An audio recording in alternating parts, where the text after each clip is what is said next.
अच्छा जी, पिछली वीडियो में हमने 5.15 MCQ तक सोल्व कर लिया और जैन जैद और ज़ुहैब के शेयर्स वगैरह डिस्कस किए। अब हम 5.16 के ऊपर आ जाते हैं। 5.16 MCQ हमें क्या कहता है? 5.16 MCQ कहता है पर्सन बोरो ₹500 3% पर एनम सिंपल इंटरेस्ट। उधार लेता है 500 रुपया 3% इंटरेस्ट के साथ पर एनम के ऊपर, एंड 600 लेता है वो 4.5% इंटरेस्ट के ऊपर on the agreement that the whole sum will return only when the total interest is equals to 126। वो कहता है एग्रीमेंट ये साइन करता है कि हम उसे agreement that the whole sum will be returned के पूरे अमाउंट से रिटर्न तब करेगा ओनली व्हेन जबकि total interest become 126 number of the years after which the borrow sum is to be return. कहता है कि कितने सालों के अंदर वो जो बोरोड की हुई रकम, उधार ली हुई रकम है, कब वो वापस हम कर सकेंगे। अगेन 2 केसेस बनेंगे। पहला केस, सबसे पहले तो मुझे टोटल इंटरेस्ट उसने खुद ही बता दिया है। टोटल इंटरेस्ट को क्या बताता है? 126 रुपये मेरे पास टोटल इंटरेस्ट है। तो सिंपल इंटरेस्ट के अंदर वो एक और चीज ये बता रहा है कि केस नंबर 1 के ऊपर मेरे पास प्रिंसिपल अमाउंट क्या है? 500। कितने रुपए इंटरेस्ट पे उसने ली है? कितने इंटरेस्ट था? इंटरेस्ट मेरे पास था 3%, ठीक है, और एन मेरे पास 1 था। तो फिर सेकंड केस में 600 रुपया था, रेट ऑफ इंटरेस्ट 4.5% था, एन अगेन 1 था। अब हम क्या करेंगे? ये सवाल आई थिंक बहुत आसान है और आप ये चाह रहे होंगे कि आप ये खुद ही कर लेंगे। ऐसा ही है? तो लग तो ऐसा ही रहा है और उम्मीद है आपने खुद ही कर भी लेना है। अच्छा, एक और इशू है कि अब एन पर एनम पे तो सिंपल इंटरेस्ट है, इसलिए हम इसको एन नहीं लेंगे। क्यों? क्योंकि हमने टाइम हमें मालूम करना है कि कितना टाइम लगेगा जब रेट ऑफ इंटरेस्ट इसके इक्वल आ जाएगा। अब इधर से अगर मैं आई निकालूं, प्रिंसिपल अमाउंट तो 500 आ गई, आर 3% आ गया, टाइम नहीं पता, उसकी जगह टी ही रहने देंगे। फिर आई इज इक्वल टू ये 600 आ गई, 4.5% आ गई, देन ये टी आ गया, ठीक है। अब पिछले सवालों के अंदर आपने पढ़ा जब भी टोटल इंटरेस्ट दिया हो तो हम कहते हैं I is equal to I1 plus I2। ऐसे ही कहते हैं ना हम, ये कुछ और कहते हैं? नहीं, यही कहते हैं। तो जब हम ये कह रहे हैं इसका मतलब तो ये हुआ कि 126 इज इक्वल्स टू I1 की वैल्यू क्या है? 500 3% T प्लस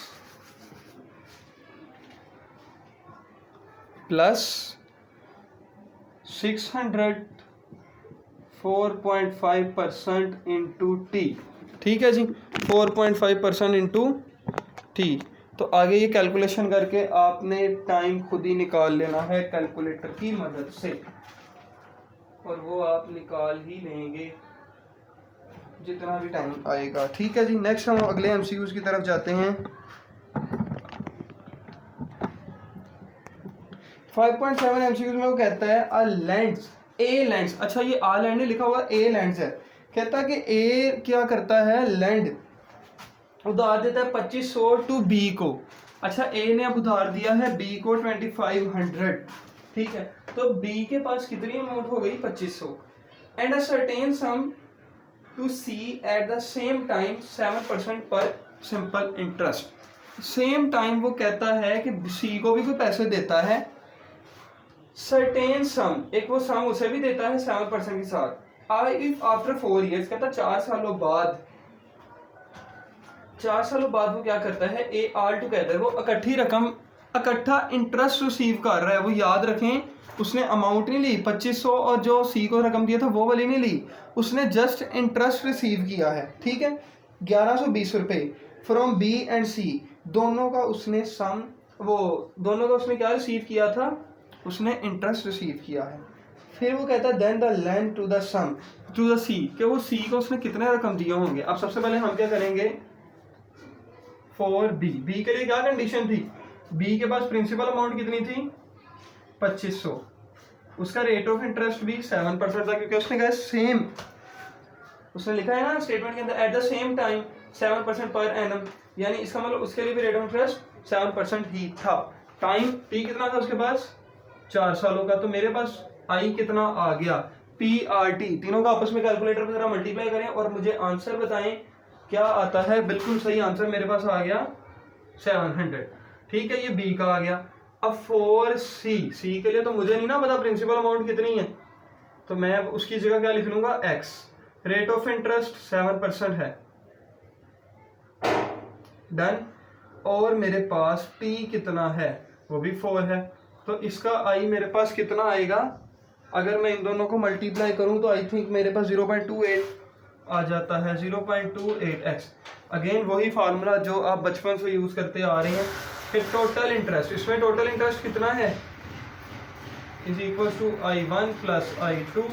तो पुत्र जी टोटल इंटरेस्ट कितना हो गया, total interest 1120 is equal to I1 की वैल्यू 700 प्लस I2 की वैल्यू 0.28x, और इससे आपकी x की वैल्यू आ जाएगी जो कि हमारी C की अमाउंट होगी। उम्मीद है समझ आ गई होगी। और ये आपका लास्ट MCQ सिंपल इंटरेस्ट का 5.18। देन जो हमारे MCQ शुरू होने वाले हैं वो कौन से होंगे, कंपाउंड इंटरेस्ट के। 5.18 हमारा लास्ट MCQs है। 18 जरा पढ़ते, 5.18 पढ़ते हैं। An investor receives a total of rupees 5700 per annum in interest। कहता है एक इन्वेस्टर रिसीव कर रहा है इंटरेस्ट कितना 5700 फ्रॉम 3 स्टॉक्स यील्डिंग, यानी 3 किस्म के उसके पास स्टॉक पड़े हैं, उनसे वो इंटरेस्ट रिसीव कर रहा है। 1 से 5%, 1 से 8%, 4, 5 और 8% पर एनम। तो कहता the amount at 4% is 20,000 more than amount invested at the 5%। उसने हमें ये कंडीशन दे दी है, इन दोनों चीजों पे जरा बहुत गौर करना है। कहता जो अमाउंट 4% के ऊपर है ना, सबसे पहले हम एक दफा पूरा पढ़ लें। And the interest from the 8% investment is 8 times the interest from the 5% investment. अच्छा, तो कह रहा है मैथ्स के अंदर जहां भी मोर देन का लफ्ज आ जाता है वहां प्लस लगाते हैं। तो अमाउंट एट द 4%, वो अमाउंट जो 4% के ऊपर 20,000 है, ठीक है, कितनी है 20,000 है। वो कहता कि 20,000 the amount invested the 4% is कितनी ज्यादा है, मोर देन कितनी ज्यादा है। ये हम किसकी इन्वेस्टमेंट की बात कर रहे हैं कि जो अमाउंट हमारे पास इन्वेस्ट हुई है एट अमाउंट इन्वेस्टेड एट 4%।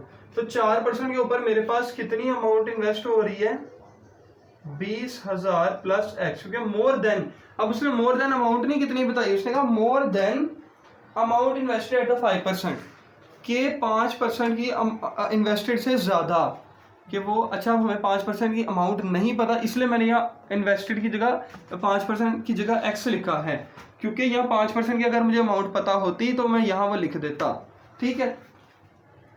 अच्छा जी, अब मैं यहाँ कहूंगा ये तो 4% की हो गई, फिर मैं कहूंगा अमाउंट इन्वेस्टेड एट 5%, उसको मैं एक्स कह लूंगा, ठीक है।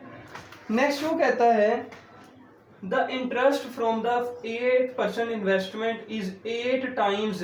अब वो कितनी है 8 टाइम्स, तो 8 टाइम्स का मतलब इधर क्या हो गया कि मैंने उसे किससे मल्टीप्लाई करना है, इसका मतलब मैंने उसे किससे मल्टीप्लाई करना है 5%। अच्छा जी, अमाउंट उसके ऊपर तो x की जगह ये हो गई, ठीक है। और जो अमाउंट इन्वेस्टेड एट 8% वो कितनी है, वो है जी 8x, ठीक है, 8x। अब मैं क्या करूंगा, 3 केस बनाऊंगा, इसका भी इंटरेस्ट निकाल लूंगा, इसका भी इंटरेस्ट निकाल लूंगा, इसका भी क्या कर लूंगा इंटरेस्ट निकाल लूंगा। अब हम जरा थोड़ा फास्टली करेंगे, इंटरेस्ट निकालते हैं। सबसे पहले 4% का निकालते हैं, उसके लिए गिवन क्या है प्रिंसिपल अमाउंट कितनी दी है 20,000 प्लस एक्स, देन और उसने मुझे क्या क्या दिया है 20,000 प्लस एक्स, और उसने मुझे रेट ऑफ इंटरेस्ट कितना दिया हुआ है, कितना दिया रेट ऑफ इंटरेस्ट, उसने मुझे दिया है 4% टाइम 1 ईयर का, ठीक है।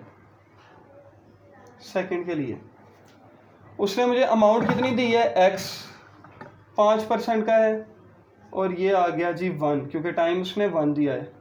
ये 3 केस बना रहे हैं। 8% पे उसने क्या किया है, अमाउंट उसने दी है 8x, इंटरेस्ट दिया है 8%, और ये 1 है।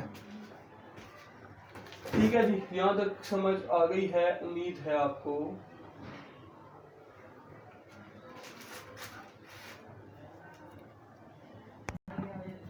अच्छा, यहाँ इसके अंदर ये जो लास्ट लाइन आपकी लिखी है ना, थर्ड लाइन, कि the interest from the 8% investment is 8 times the interest from the 5% investment. तो यहाँ एक मिस्टेक हो गई है हमसे। वो क्या हुई है, वो ये हुई है कि थर्ड केस के अंदर हमें निकालने की ज़रूरत नहीं है, उसने हमें पहले ही गिवन कंडीशन दी है। अगर हम निकालेंगे तो हम अपने पास से सवाल करने की कोशिश करेंगे, और ऐसा हमने नहीं करना। जो हमें गिवन कंडीशन है उसके अलावा हमने कुछ नहीं करना। उसने कहा है द इन्वेस्टमेंट, क्या कहा है उसने, interest from the 8% investment is 8 times the investment from 8 times interest from the 5% investment. वो कहता कि जो 8% के ऊपर मेरा इंटरेस्ट है ना, वो कितना है, जो 5% के ऊपर है उसका 8 टाइम्स, उसका कितने टाइम 8 टाइम। तो 5% के ऊपर मेरा कितना इंटरेस्ट आ रहा है, इंटरेस्ट अमाउंट कितनी आ रही है 0.05। तो 0.05 को हम किससे मल्टीप्लाई कराएंगे 8 टाइम्स के साथ। ये दोबारा समझ लें, ये क्या कह रहा है कि जो 8 टाइम्स का मेरे पास इंटरेस्ट अमाउंट है वो कितनी है, 5% की इंटरेस्ट अमाउंट जो आई है उसका 8 टाइम्स है, तो उसका 8 टाइम्स उसको मल्टीप्लाई करवा दिया। ठीक है, अब आपके पास सिंपल क्या करना है, आपने वही फार्मूला जो बचपन से लगाते आ रहे हैं कि total interest is equals to I1 I2 I3। जब आप ये करेंगे तो आपके पास क्या वैल्यू आएगी, यहाँ I की जगह 5700, क्योंकि उसने टोटल इंटरेस्ट दे दिया है। तो I1 की जगह ये वाली वैल्यू, I2 की जगह, I3 की जगह आपके पास फिर आ जाएगा X। तो ज़रा देखिए हमने X किसको लेट किया था, X हमने लेट किया था 5% की इंटरेस्ट अमाउंट को। तो जब 5% की जो इंटरेस्ट अमाउंट मेरे पास आएगी वो क्या होगी X। जब आपके पास ये आ जाएगी तो आपने इसको बारी बारी क्या करना है, इसमें पुट करना है, इसकी वैल्यू निकाल लेंगे, इसमें पुट करना है तो इसकी वैल्यू निकाल लेंगे। ठीक है, 0.05 इधर X भी आएगा। तो आपका सिंपल इंटरेस्ट वाला जो आई कैप के MCQ से वो सोल्व हो गया। और अगर किसी को ना समझ आए तो मेरा इधर नंबर मौजूद है, वो उस पर रब्ता करके मुझसे पूछ सकता है अगर आपको इधर किसी MCQ की नहीं समझ लगी। तो अब हम नेक्स्ट इंशाल्लाह हम स्टार्ट करेंगे कंपाउंड इंटरेस्ट, वो भी पहले आई कैप के। पहले हम आई कैप के सारे MCQ सॉल्व करेंगे, देन एडिशनल MCQ की तरफ आएंगे। तो इंशाल्लाह मिलते हैं अगली वीडियो में। अल्लाह हाफिज़।